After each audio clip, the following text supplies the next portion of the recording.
गुरु तुम हो ज्ञानी ज्ञान के दाता, मुनि गुरुवर को करके प्रणाम गाऊं मैं, ध्याऊं मैं सुबह शाम।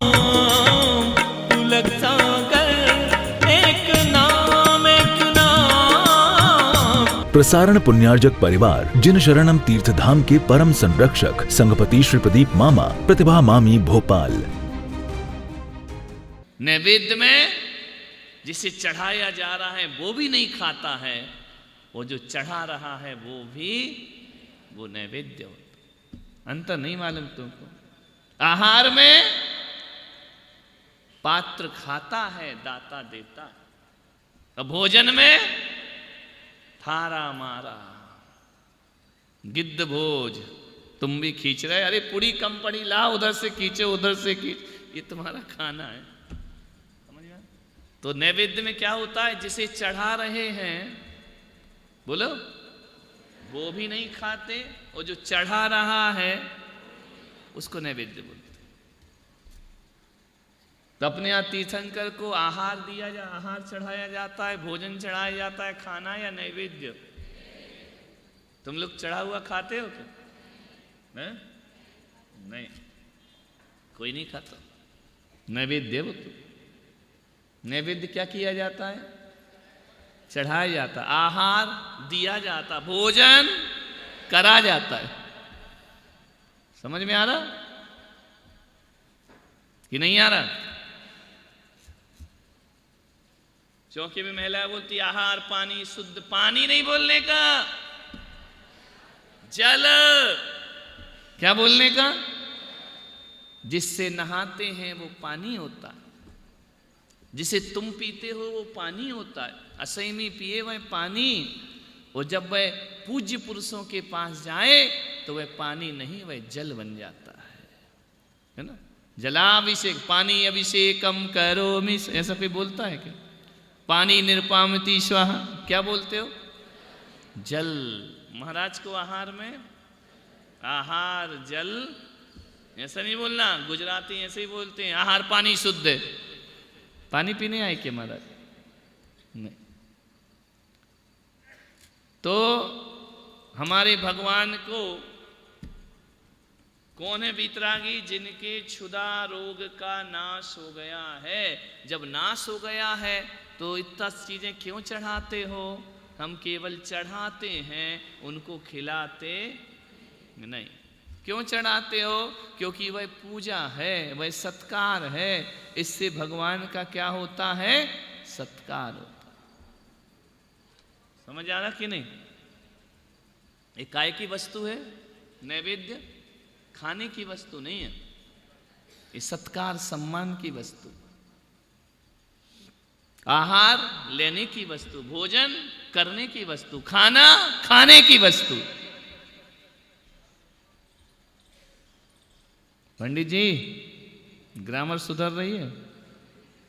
ग्रामर आना चाहिए, नहीं तो सब अर्थ गलत निकलेंगे। लोग कहेंगे तुम्हारे भगवान खाते नहीं तो रखते काहे को थाली। हिंदू लोग क्या करते हैं? भोग लगाते। अपने यहाँ भोग लगता है क्या भगवान को? क्योंकि अपने भगवान भोगी नहीं है, है ना? भोगी है क्या? राग देश मोह ये है क्या उनके अंदर? जो भोग करते हैं उनको भोग लगता है, अपने यहां भोग नहीं लगता। तो पहला वीतरागी कौन होता है? जिसके क्षुधा का नाश हो गया। पहला दोष क्या है? भूख लगना। अभी भूख अपन सबको लगती है या नहीं? बोलो हाँ या ना बोलो, पावर से लगती है या नहीं? तो तुम वीतरागी हो क्या? कितनी बड़ी कसौटी दी है कि नहीं तो पंचम काल में, कलयुग में हर कोई भगवान बन के बैठ जाएगा।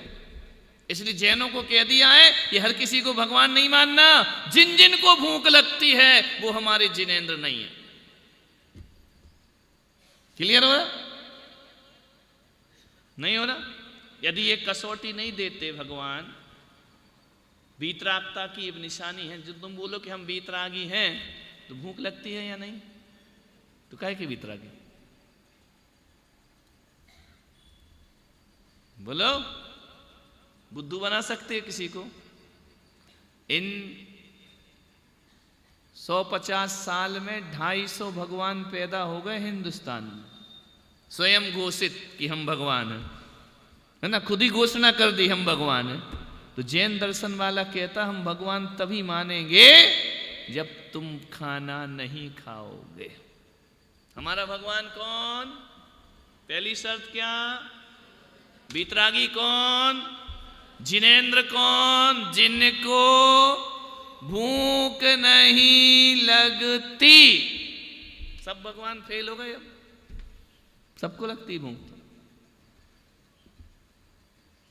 समझ पड़ी? बोलो कि नहीं पड़ी? बीतरागी कौन? जिसको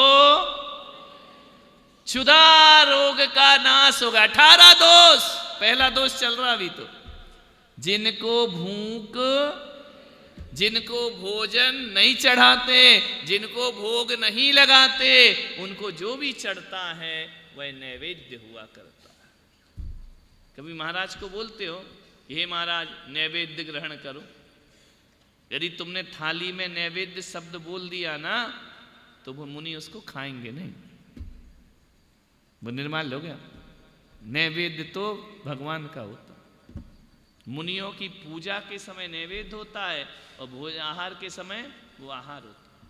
अब महाराज को यदि पूजा करते समय तुम बावर, फैनी, गोजा चढ़ा दो तो महाराज उठा के खा लेंगे? वो पूजा है, वो खा नहीं सकते, है ना। कब खाएंगे? जब तुम नवदा भक्ति करोगे तब खाएंगे। क्लियर हो रहा? तो बीतरागी की पहली शर्त क्या? अब देख लो दुनिया में कितने भगवान हैं जिनको भोग लगते हैं और कितने हैं जिनको नहीं लगते हैं। बोलो, कितने हैं जिनको नहीं लगते भोग? अरिहंत। और तो हमारी भगवान कौन है? तो हमारी भगवान की पहली निशानी क्या हुई? उनको भूख नहीं लगती। पहला दोष खत्म। अब इनमें से कोई अपने को भगवान साबित कर सकता है क्या? कि दिन भर खाएं मुष्टंडे तो बोले हम भगवान हैं। पैदा हो गए ना कितने भगवान? ये भगवान है, खा रहे हैं, पी रहे हैं, 5-5, 6-6 बार खा रहे हो, भगवान कह रहे हैं। समझ में आ रहा कि नहीं आ रहा? ये समझ लेना तो तुम्हें अपना धर्म समझ में आएगा। पहली कसौटी कि जो भी भूख लगता है, जिसको भी भोजन लगता है, वो हमारा जिनेंद्र भगवान नहीं हो सकता है। जिनेंद्र भगवान को भूख नहीं लगता। क्यों? उनके क्षुधा रोग का नाश। अब भूख नहीं लग रही तो पानी भी नहीं चाहिए। दूसरा दोष कौन सा? प्यास। पानी पिलाते हो भगवान को या नवन करते हो? ऐसे ओंठ पे लगाते हो, गिलास गिलास, चम्मच चम्मच भोग वाले लगाते, है ना। लेकिन जैन दर्शन नहीं। क्यों? भगवान कैसे हैं? बोलो। बीतरागी की दूसरी शर्त कौन सी है? पहली शर्त कौन सी है? दूसरी शर्त कौन सी है? तो जिन भगवान को भूख प्यास लगती है वो बीतरागी हैं क्या? और जो बीतरागी नहीं है वो जिनेंद्र है क्या? और जो जिनेंद्र नहीं है हम उसे मानते हैं क्या? और मानेंगे तो फिर आप जैन नहीं हैं। क्लियर हो रही बात? कठिन हो रहा है? भानु तुम ऐसे सिर हिला रहे कि पूरा आगम तुम्हारे अंदर उतर रहा है। उदय रवियातम भयो। जब पूरा समझ लोगे तो लगेगा कि यार मैं किस मिथ्यात में जी रहा था। आज समझ में आया कि जैनों के भगवान कैसे। अपन को कुछ नहीं सीखना है, जैनों के भगवान कैसे होते हैं। अभी आज 25-26 तारीख हो गई, 4 तारीख से ज्ञान गंगा है। उसके बाद ज्ञान गंगा के बाद फिर अपन ये कि बंद करेंगे। बोलो, फ्री में तो तुम खिलाओगे नहीं, काम तो करवाओगे। और ऋषभदेव वाले इतने होशियार कि एक बार खिलाएं 2 बार बुलवाएं, तो तुमका बस चले तो दोपहर को भी शुरू हो जाओ। समझ में आ रहा? लेकिन एक बात याद रखना, वो ज्ञान गंगा अलग है, ये जो ज्ञान मिल रहा है ये तुम्हारे कल्याण करेगा, तुम्हें सम्यक दृष्टि बनाएगा, तुम्हें मोक्ष ले जाएगा, ये तुम्हारी जिंदगी भर काम आएगा। वो नहीं आएगा, वो तो सास बहू है फालतू की। सास बहू तो हम गला फाड़ते रहे, वो नहीं सुधरना जिंदगी में, लेकिन इससे अपनी आत्मा का सुधार होगा। हम सोचो, हम किसको भगवान मानते हैं, हम किसकी पूजा कर रहे हैं? जो भगवान नहीं उसको भगवान मान रहे हो। तुम्हारे यहाँ तो कसौटी दी है, नहीं, भगवान कैसे होते हैं? जो बीतरागी होते हैं। बीतरागी कौन होता है? खाने पीने वाला बीतरागी नहीं होता है।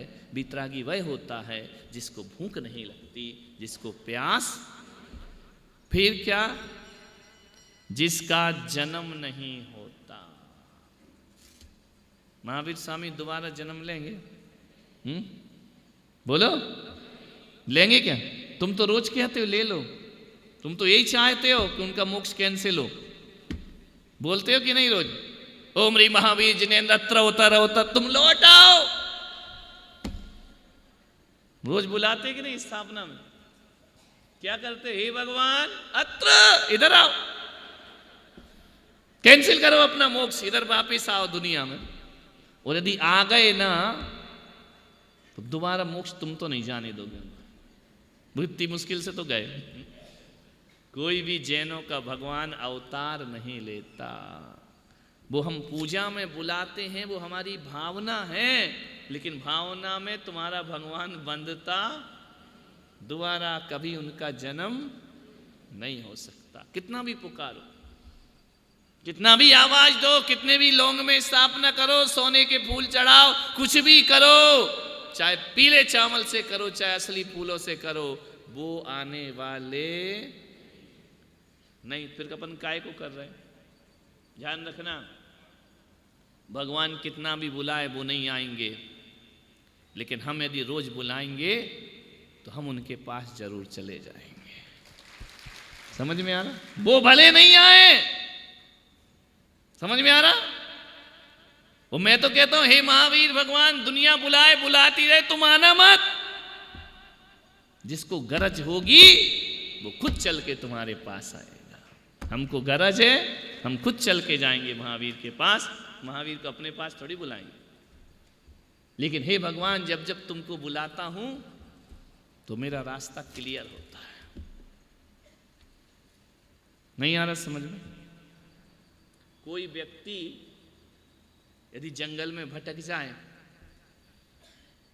उदाहरण देखना, जंगल में भटक गया, अब उसे रास्ता नहीं मिल रहा, तो वो क्या करेगा?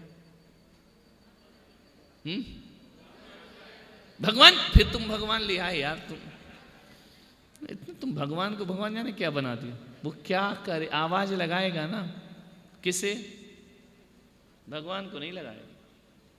बचाओ, कोई है? बोलेगा या नहीं? क्या बोलेगा? कोई है, मेरी आवाज सुन रहा है, बोलेगा कि नहीं? तो आवाज क्यों करता है? जैसे कोई आदमी कुएं में गिर जाए तो पहले बचाओ ही बोलेगा, वो आवाज लगाएगा मरने से पहले। क्या करेगा? कोई है, बचाओ, बोलेगा या नहीं? तो क्यों बोलता है? ताकि यदि कोई वहां हो तो क्या करे? उसे बचा ले। समझ में आ? इस उम्मीद से लगाता ना। तो हम भी भगवान को इसलिए कहते हैं अत्र अवतर अवतर, कि हम संसार की झाड़ियों में भटके हैं, हमारी आवाज सुनो और हमें यहां से रास्ता दिखाओ, हमें निकालो। तुम आओ या ना आओ, यदि कोई दूर से भी कह दे भैया तू भटक गया है, ऐसा कर दाहिने मुड़ जा, उत्तर दिशा की तरफ चल, तेरे रास्ता मिल जाएगा, इतना भी बोल दे तो वो रास्ता ढूंढ लेगा या नहीं ढूंढ लेगा। ऐसे हम भगवान को बुलाते हैं, भगवान कहते ऐसे मेरे पास नहीं आओगे, मैं भी तुम्हारे पास नहीं आऊँगा, लेकिन तुमने मुझे पुकारा है तो मैं तुम्हें अपने तक आने का रास्ता जरूर बता। समझ में आ रहा? इसलिए स्थापना करते, आह्वान करते, हमारी आवाज लगाने से वो हमें रास्ता दिखाता है। समझ आ रहा? क्लियर हो रहा? कोई डाउट, कोई शंका? ऐसा विषय जो समझ नहीं आ रहा, अच्छी गई लाइट। नहीं अब बताओ, अभी अपन पढ़े तुम लाइट माइट का ध्यान आ रहा है, घर का ध्यान आ रहा है, खाने का ध्यान आ रहा है, परिवार का ध्यान आ रहा, कुछ आ रहा है ध्यान कि बातों में मन लग रहा है? लग रहा ना? ये ही जिनेंद्र वाणी का प्रभाव है कि जब उसे कोई ध्यान से सुनता है तो वह लोगों को संसार से अलग कर दिया करती है। अभी तुम अलग हो दुनिया उनिया ऐसे उसमें ज्ञान में डूब रहे। तो तीसरा क्या चीज नहीं होती भगवान को? एक बार ऋषभ देव आ गए, अब दोबारा वो जन्म मरण से मुक्त हो। दूसरा जन्म नहीं होगा तो इतनी जल्दी क्यों मारते हो तुम जन्म? यानी पैदा हुआ मर जाए, बुढ़ापा तो आएगा अभी बीच में। तो जिसका जन्म नहीं उसका, और जिसका बुढ़ापा नहीं उसकी मृत्यु नहीं। समझ में आ रहा? तो कितने दोष हो गए? कौन कौन से? याद करते जाओ। भूख नहीं लगना पहला, प्यास नहीं लगना दूसरा, जन्म नहीं होना तीसरा, बुढ़ापा नहीं आना चौथा, मरना नहीं, 5 हो गए। जिसको बुढ़ापा नहीं है, जन्म नहीं है, उसको बीमारी आएंगी क्या? कभी सुना महावीर स्वामी सर्दी जुकाम, ठंड का मौसम आ गया तो भगवान को मोक्ष में बुखार हो गया? होता है क्या ऐसा? तो छठवां रोग नहीं होना, कोई भी रोग नहीं। अभी 6 चीजें अपने अंदर हैं या नहीं लगाओ। तुमको भूख लगती है, प्यास लगती है, जन्म है, बुढ़ापा आएगा, बीमारी आती है, मरोगे। पड़ोसी को क्यों देख रहे? मरोगे कहो तो बाजू में देखते ये मरेगा, तुम नहीं मरोगे। जैसे ये 6 चीजें तुम्हारे साथ हैं तो तुम जिनेंद्र हो, तुम बीतरागी हो नहीं। प्रसारण पुण्यार्जक परिवार जिन शरणम तीर्थधाम के परम संरक्षक संघपति श्री प्रदीप मामा, प्रतिभा मामी भोपाल। गुरु तुम हो ज्ञानी, ज्ञान के दाता, मुनि गुरु